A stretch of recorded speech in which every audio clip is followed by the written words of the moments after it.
Ne vous laissez pas berner par ce chapeau minable. Sous ce chapeau se cache une grande entreprise perspicace. Ce petit garçon noir nommé Bernard est un cireur de chaussures, mais fait attention, il choisit intentionnellement d'installer son stand devant la banque afin que ses clients soient tous des blancs riches. Il se fiche du peu d'argent gagné en cirant des chaussures, il travaille lentement pour qu'il puisse entendre les secrets financiers dont les blancs parlent pendant qu'ils attendent. Dès qu'il quitte, le petit garçon l'écrira dans un cahier. Tout ce qu'il veut vraiment, c'est la valeur des connaissances financières qu'il a entendues d'eux. Dès son plus jeune âge, il savait que son rêve de toute une vie est de devenir banquier. C'est le Texas en 1939, un endroit où les Noirs sont opprimés par de graves discriminations. Son père lui dit tristement que son rêve est impossible, mais les yeux de Bernard ont fait preuve de détermination contre tout. 15 ans plus tard, le grand garçon déménage à Los Angeles avec sa femme Eunice et les enfants. La discrimination raciale ici n'est pas aussi sérieuse comme chez lui alors, il décide de démarrer son entreprise ici. La famille de 3 doit vivre dans une buanderie délabrée d'un de ses proches. Néanmoins, Bernard promet à sa femme qu'ils vont bientôt déménager. Il commence comme agent immobilier et recherche partout des maisons à vendre dans la ville. Par une observation attentive, il constate que la communauté noire de Los Angeles est surpeuplée, alors que la communauté blanche a encore beaucoup de maisons vides. Les Noirs ont des besoins de location et difficultés financières, mais il n'y a pas de marché. C'est une excellente occasion d'affaires pour la spéculation immobilière et la location. Il voit un appartement appartenant à un blanc avec de mauvaises herbes sur la porte d'entrée, évidemment pas dans une très bonne condition. Néanmoins, lui seul voit l'avantage de l'emplacement de la maison qui est adjacente à la zone noire, il va chez le propriétaire et dit « Vous n'avez loué que la moitié de l'appartement donc pourquoi ne me le vendez-vous pas ? Je vous donnerai 30 000 $ maintenant, et je vous donnerai 5 000 autres dollars quand je mettrai toutes les chambres en location. » Bien que le propriétaire admire son idée, il ne veut pas faire des affaires risquées. Bernard exprime sa compréhension. Avant de partir, il jette soudain un coup d'œil au calendrier du propriétaire qui montre qu'il a été donné par un directeur de banque locale. Alors une idée lui vient à l'esprit. Il dit au revoir au propriétaire et va directement à la banque où il trouve le gestionnaire qui a envoyé le calendrier. La secrétaire du directeur qui discrimine les Noirs, refuse de le présenter au directeur. Il attend quelques heures à la porte de la banque, et quand le gérant sort, il l'arrête immédiatement. Il dit « Je connais un de vos clients VIP, les affaires que je fais lui profiteront et j'espère que vous pourrez approuver un prêt pour moi. » Mais le banquier le rejette sans y penser. Cette nuit-là, il reçoit un appel du propriétaire. Le propriétaire lui demande « As-tu utilisé mon nom pour essayer d'obtenir un prêt ?» Il n'a d'autre choix que de s'excuser. De façon inattendue, le propriétaire ne le blâma pas mais admira sa conviction qu'il n'abandonnera pas jusqu'à ce que son but soit atteint. Le propriétaire décide de garantir le prêt pour lui afin qu'il obtienne le premier prêt bancaire de sa vie pour acheter la propriété. Une vieille dame blanche vient de rentrer du shopping quand elle voit un homme noir à sa porte. « Que fais-tu » demande-t-elle d'une voix sévère. L'homme noir répond calmement « Je rénove l'immeuble ». La vieille dame répond avec une mine foncée « Les travailleurs comme vous doivent faire attention ». Bernard répond « Ne vous inquiétez pas, ceci est mon immeuble et je vais en prendre bien soin ». Sans voix, la vieille dame rentre chez elle en colère et la police arrive peu après. Ils disent à Bernard qu'une vieille dame a appelé la police et lui a ensuite demandé s'il a contredit la dame en prétendant être le propriétaire de l'immeuble. Contre toute attente, Bernard sort une copie du certificat immobilier. Il s'avère qu'il a prévu le problème donc il s'est préparé à l'avance. La police se rend compte que la maison lui appartient vraiment, alors ils partent sans faire de commentaires. Cette nuit-là, Bernard revient à l'immeuble. La vieille dame à la porte le voit et lui dit immédiatement de sortir car ce n'est pas le moment de faire des rénovations. Bernard répondit calmement, « Je ne suis pas un ouvrier de rénovation maintenant, je suis le propriétaire. » La vieille dame est abasourdie et quelques jours plus tard, elle déménage en colère parce qu'elle ne veut pas vivre dans le même immeuble avec des Noirs. Dès que la vieille dame quitta, Bernard loua l'appartement à une dame noire. Bien sûr, le marché des locataires noirs est énorme comme il l'avait prévu. Le bâtiment s'est rapidement rempli et Bernard donne le restant du paiement négocié à l'ancien propriétaire. L'ancien propriétaire admire beaucoup Bernard et propose de démarrer une entreprise avec lui. Bernard choisit les maisons et calcule les revenus, et l'ancien propriétaire négocie les transactions et signe les contrats. Avec lui devant, les Blancs ne sauront pas qu'ils font affaire avec les Noirs et ils se partageront le revenu. Bernard accepte volontiers. La coopération entre les deux se déroule très bien et ils font beaucoup d'argent immédiatement. Bernard déménage également d'un bloc d'appartements à un manoir peu de temps après, offrant une vie heureuse à sa bien-aimée famille. Voici sa sagesse, quand quelqu'un le discrimine, il ne donnera pas de coup en réponse, parce qu'alors il tombera dans les règles du jeu des autres. Il veut jouer ses propres règles, l'économie rationnelle et le profit maximum sont ses buts ultimes. Cependant, la vie ne va pas toujours à merveille et les défis peuvent survenir à tout moment.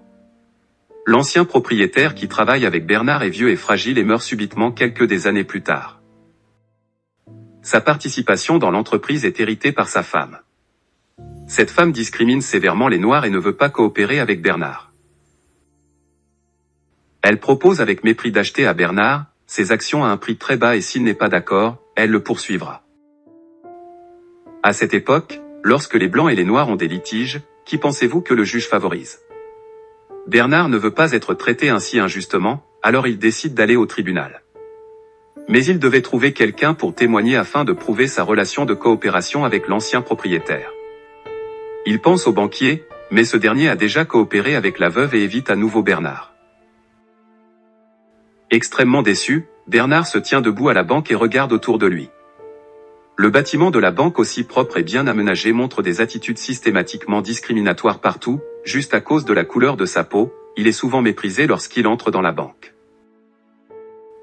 En pensant à cela, un plan audacieux vient progressivement à l'esprit de Bernard. Il y a 4 banques dans un bâtiment et chacun d'eux a fermé ses portes à cet homme noir. À ce moment, l'esprit de Bernard généra une idée de génie. Je vais acheter ce bâtiment et je verrai qui d'entre vous osera me discriminer encore. Alors Bernard trouve Joe, un autre noir promoteur immobilier à Los Angeles, et lui fait part de ses projets. Au début, Joe pense qu'il est hors de son esprit parce que le prix du terrain de ce bâtiment est extrêmement élevé et une personne noire n'a jamais acheté un terrain au centre-ville. Mais après en avoir discuté pendant un moment, Joe découvre que Bernard n'est pas un homme délirant mais plutôt quelqu'un de pensif et rationnel. Pourquoi veut-il acheter ce bâtiment? Parce que tant qu'il est propriétaire de l'immeuble, la banque à l'intérieur lui servira. Il n'oserait pas refuser de lui accorder un prêt. Ils divulgueront également la tendance du marché de l'immobilier pour que ses affaires immobilières soient plus fluides. Joe est choqué par son idée, mais après y avoir réfléchi, il croit que ça marchera. Bien qu'il soit extrêmement riche, il est également soumis aux Blancs partout. S'il peut s'imposer aux banquiers blancs sur une terre de Blancs, il gagnera plus d'argent. Cependant, ils ne peuvent toujours pas négocier de transactions avec des Blancs directement donc ils ont besoin d'une personne blanche comme agent. À cet égard, Bernard a déjà une idée en tête, Matt qui l'aidait avec les rénovations. Ce mec est un honnête homme, il est aussi très ambitieux, juste un peu inexpérimenté. Alors, Bernard et Joe ont décidé d'entraîner Matt, lui apprendre le golf de manière exhaustive, les manières de grande classe, la pensée mathématique et l'immobilier. Matt est à la hauteur des attentes et devient rapidement compétent au golf. Tout en jouant au golf, il peut calculer les évaluations immobilières, comme un jeune et entrepreneur prometteur. Dans un club de golf, Matt rencontre le propriétaire du bâtiment de la banque.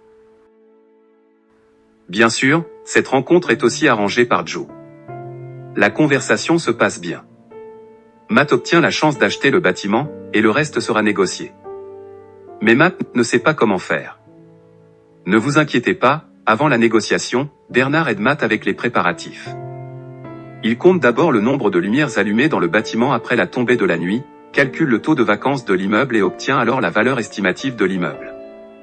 Par le revenu annuel de l'immeuble et les frais de fonctionnement, Bernard prépare tous les chiffres qui pourraient être impliqués et demande à Matt de mémoriser ces chiffres avant la rencontre avec le propriétaire.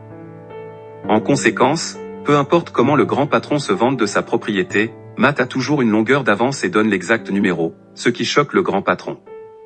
Le comptable à côté de lui est aussi abasourdi, ils pensent tous qu'ils ont rencontré un génie des mathématiques et ne peuvent pas le tromper du tout. À la fin, Bernard obtient le bâtiment dont le prix initial était de plus de 2,4 millions de dollars, pour seulement 1,56 million de dollars.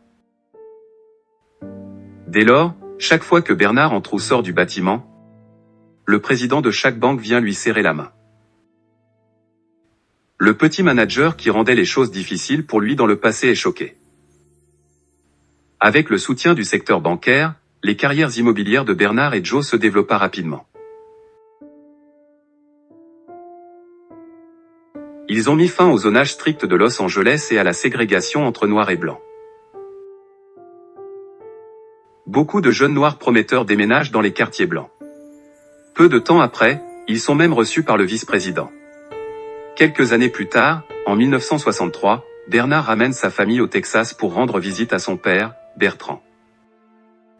Après leur dîner, Bertrand dit à Bernard qu'il est fier de ses réalisations.